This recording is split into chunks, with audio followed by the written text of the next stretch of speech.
Bonjour, chers abonnés. Merci de nous rester fidèles sur votre chaîne préférée HP TV. Pour ce 4e numéro de Haut Parcours, nous recevons Madame Fatou Diop Sock, présidente de l'Association nationale des assistantes et secrétaires du Sénégal. Madame Sock, bonjour. Merci de nous recevoir chez vous.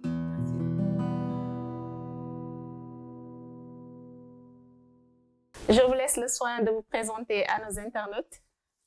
Voilà, je vous remercie. Je m'appelle Fatou Diop Sock, comme vous l'avez dit, présidente de l'Association nationale des assistantes et secrétaires du Sénégal. Et je suis la présidente fondatrice de cette association. Alors, pouvez-vous nous dire un peu plus sur votre parcours, vos débuts, vos expériences professionnelles? Bon, j'ai fait une formation en secrétariat. Après le brevet, j'ai intégré l'École nationale des secrétaires, qu'on appelait Gambetta à l'époque.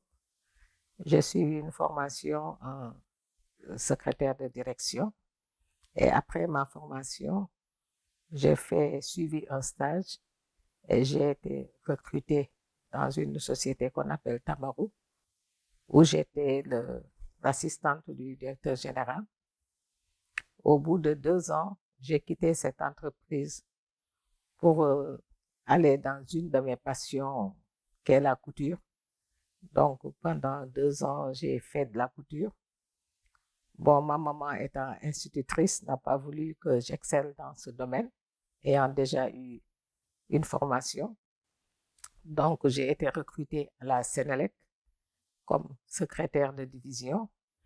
Ensuite, j'ai rampé, comme toutes les secrétaires qui étaient là-bas à cette époque. J'ai rampé en faisant des concours, en étant secrétaire de service d'abord, après secrétaire de département, ensuite assistante de sous-direction et finalement assistante de direction. Et plus tard, j'ai été reconvertie comme conseiller du directeur des ressources humaines avec rang de cadre. D'accord, machallah, très beau parcours. Pouvez-vous nous parler un peu plus du métier de secrétaire ou d'assistante de direction? Quel est le terme approprié en ce moment? En ce moment, le terme approprié est assistante, parce que le métier a beaucoup évolué.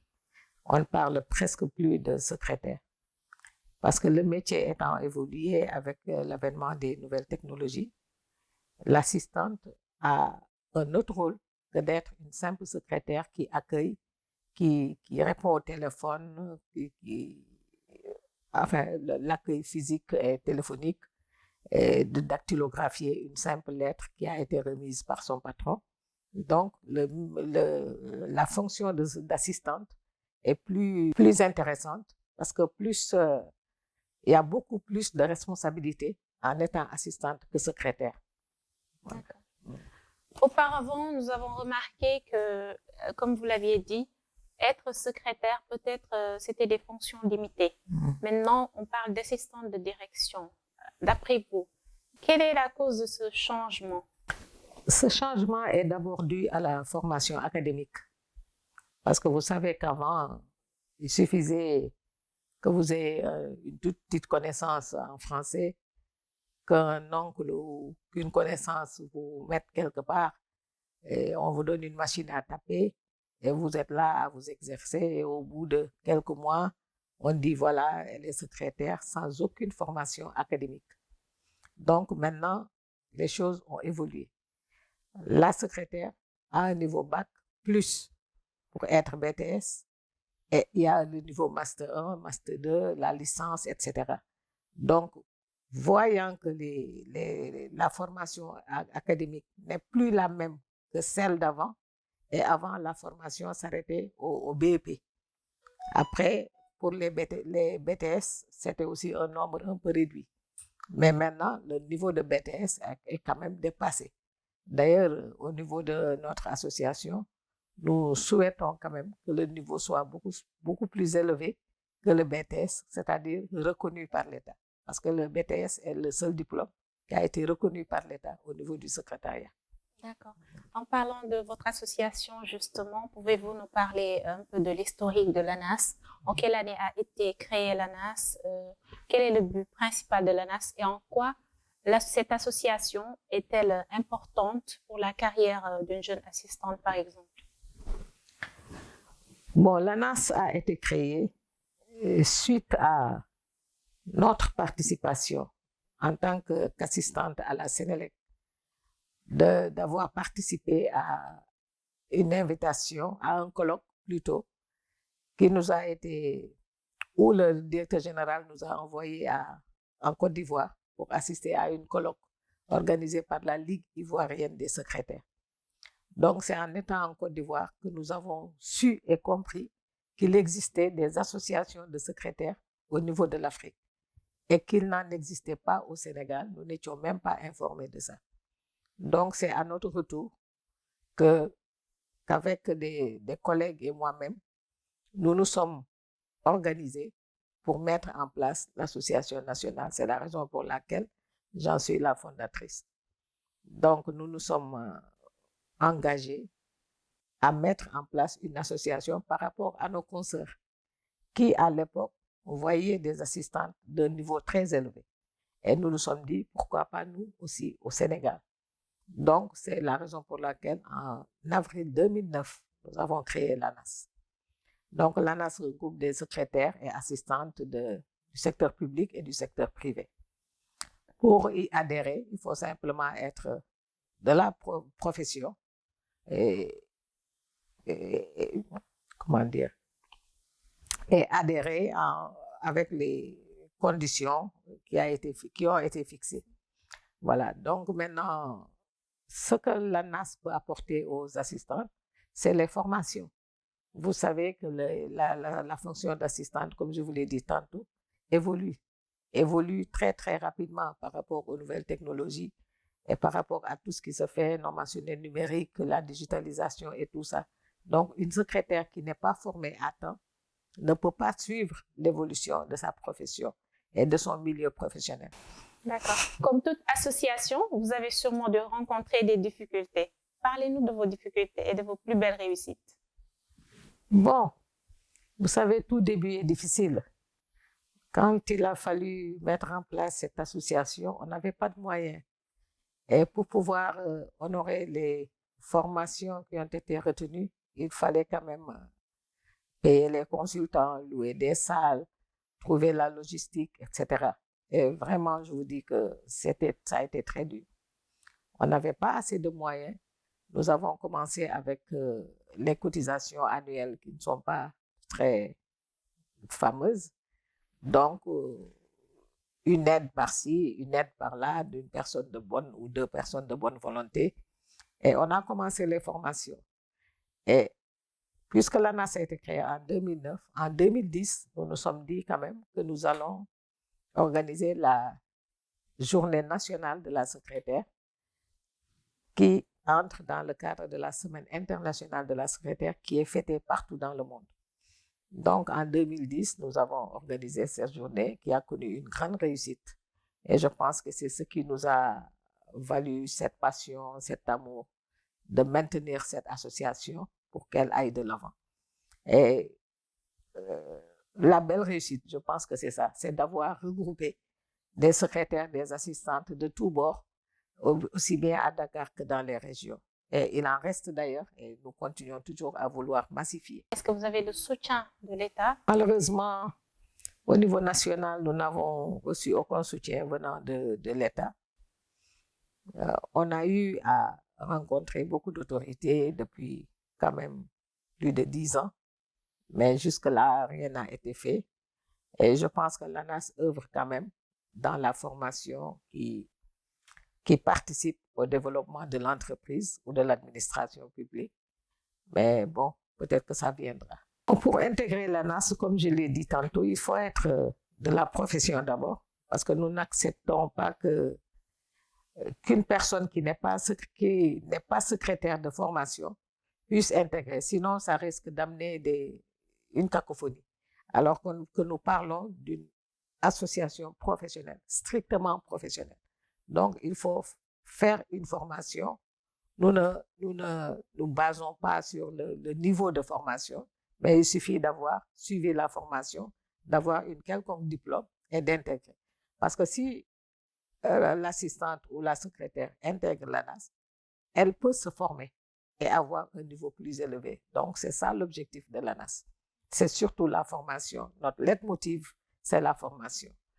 Puisque chaque jour, nous voyons de nouvelles technologies au niveau de notre milieu professionnel, il faut que l'assistante se forme pour pouvoir travailler rapidement et aider son patron. Parce que le bras droit du patron, c'est l'assistante.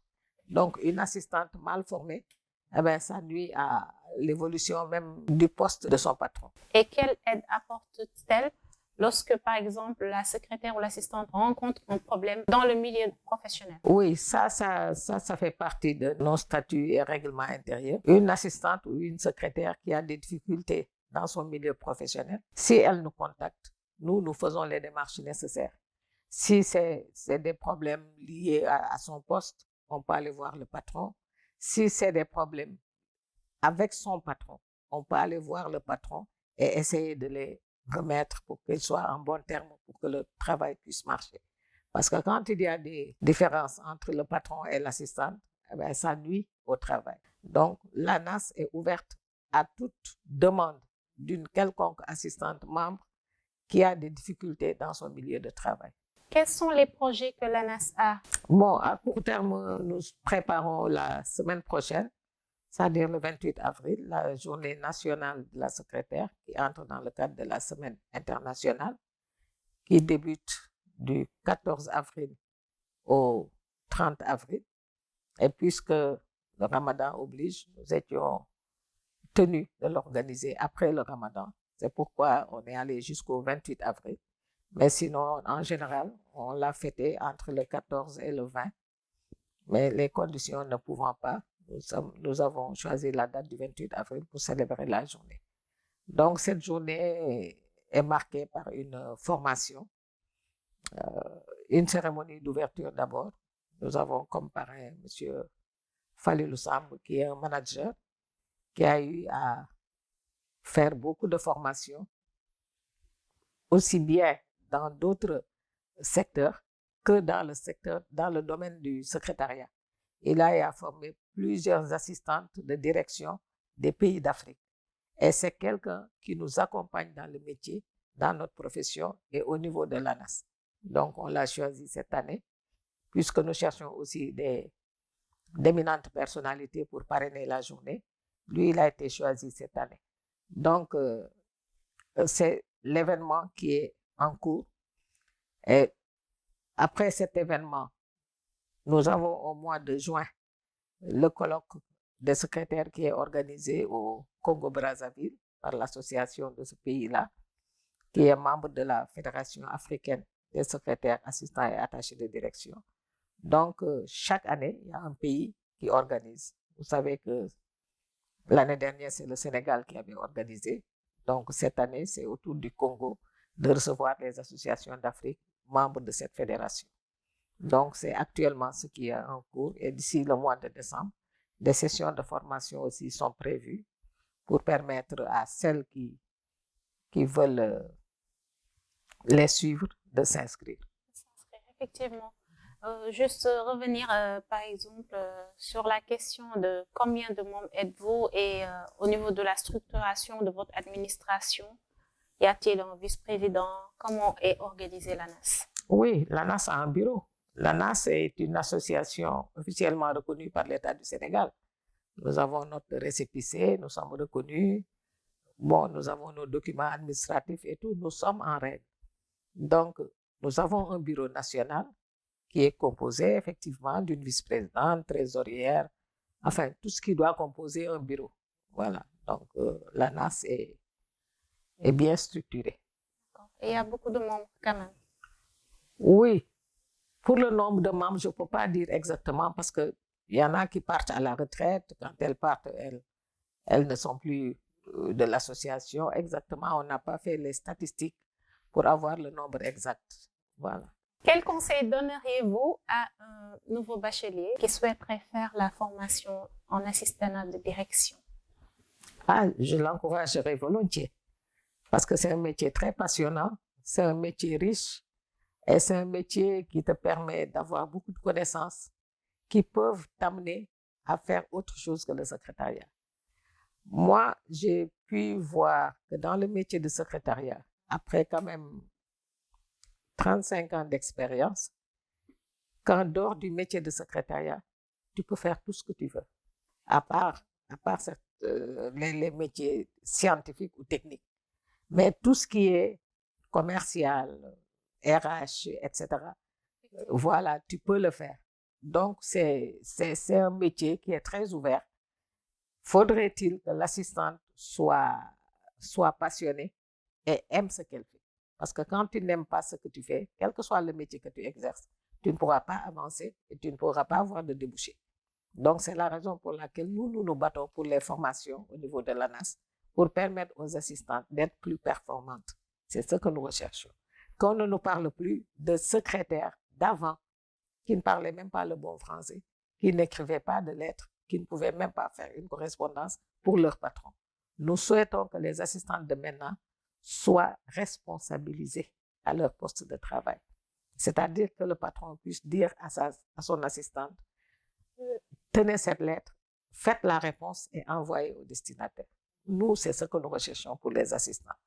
Donc, ce sera un plus pour celles qui sont membres de pouvoir y accéder en suivant les formations. Parce que dans les formations, ce n'est pas des thèmes de base que nous donnons. Voilà, nous cherchons des thèmes de haut niveau qui permettront aux assistantes de pouvoir se relever et renforcer leurs capacités. Quel message avez-vous à lancer? Bon, je dirais simplement aux assistantes, d'abord, je leur souhaite une bonne fête, parce que nous sommes, le mois d'avril, c'est la fête de la secrétaire. Je leur souhaite une bonne semaine de la secrétaire. Et ensuite, je les appelle à intégrer l'ANAS. L'ANAS, c'est juste une association professionnelle qui œuvre pour le renforcement de capacités des assistants de direction et des secrétaires, parce qu'il n'y a pas simplement les assistants. Parce que aussi, tout le monde ne peut pas être assistant, tout le monde ne peut pas occuper un poste de responsabilité, une direction ou un ministère ou quelque chose comme ça. Donc, il y a des secrétaires aussi. Donc, les secrétaires qui sont peut-être à un niveau moindre peuvent suivre des formations pour aller de l'avant. Donc, l'appel que je leur lance, c'est d'intégrer l'ANAS, de se faire former et d'avoir un niveau de compétence élevé. Merci de nous avoir reçus. Je vous félicite aussi pour le travail remarquable que vous faites, ainsi que toute votre équipe. Merci, merci. Je vous remercie aussi de vous être déplacé.